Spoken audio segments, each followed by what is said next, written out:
exactly how we can go through the process of actually going through this worksheet and have a conversation at the same time.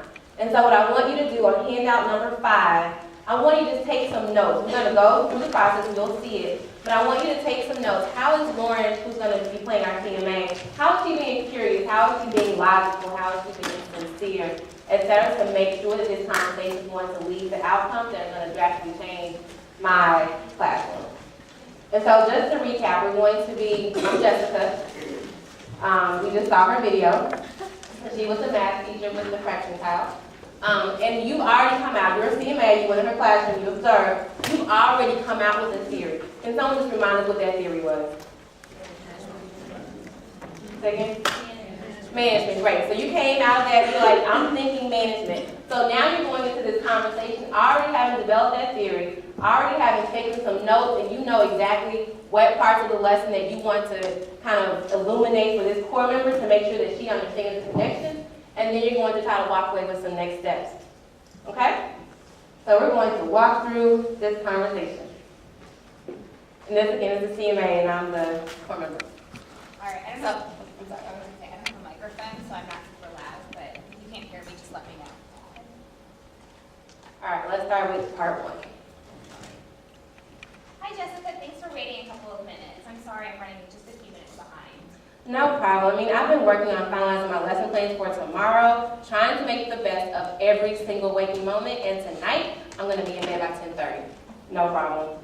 That's great. I know that you've been working incredibly hard. I definitely want to make sure that we can maximize our time and definitely start on time, so we can be finished and you can definitely make that goal of getting to bed by 10:30. Absolutely. I mean, today was terrible, and I know you saw that, so I'm so glad that you're going to tell me what to do. Well, actually, Jessica, it's really not that simple. I mean, I know that I've been teaching for 3 years now and had the benefit of that classroom experience, and definitely I had the luxury of sitting in the classroom today and not having to manage a group of 14-year-olds. But it's not like I'm just a miracle worker who can come in and like make your classroom better. I mean, I know. I just feel so at the end of my road because I worked so hard to improve my presentation of content. And that part of my lesson, it actually went well today. And then everything else fell apart. Yeah. Well, let's dive in right now by grounding ourselves to the twin goals of this conversation, which is to find... Don't know what happened. Let's keep going. The twin goals of this conversation, which is to figure out the one thing that we can say that's going to push your student achievement forward and also build your skill in increasing your own effectiveness. And so to do that, we're going to start with this reflection process that we know that successful teachers have used over and over again. So that means we start with student outcomes, right? Yeah, we do. Right. Okay. So here, this is my students' independent practice assignment. I actually spent some time on the bus today grading them. And then out of my 20 students, 14 of them turned in the assignment. And out of those 14, 8 got less than 50% of the questions right. And then some of the kids didn't even get to question number 4. And it was like 20 minutes. Jessica, I just want to say that it's great that you brought this data with you. I really appreciate the effort that you put in to really go through and share this data before we had our conversation, because I think it's going to make the conversation much more purposeful.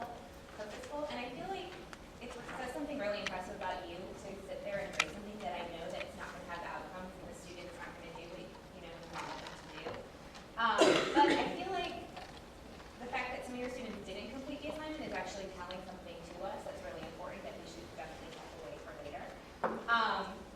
But I definitely want to say that coming to the conversation with data is an essential part of improving, and if you didn't bring this, you'd still be in the same boat next week, and we couldn't really figure out what the one thing was that was holding you back. Oh, good. I'm so glad I'm doing something right. I actually think we should focus on what's going right for a moment. Did you have any students who were successful today? Yeah, it was the same 3 as always, but then actually today, Jared and Tyree actually also did well too. They all got 6 out of 6 on the independent assessment. Wow, that's great. All right, so you're going to stop right there. I want you to take a couple of minutes to take some notes on step 1, just looking at the student outcomes.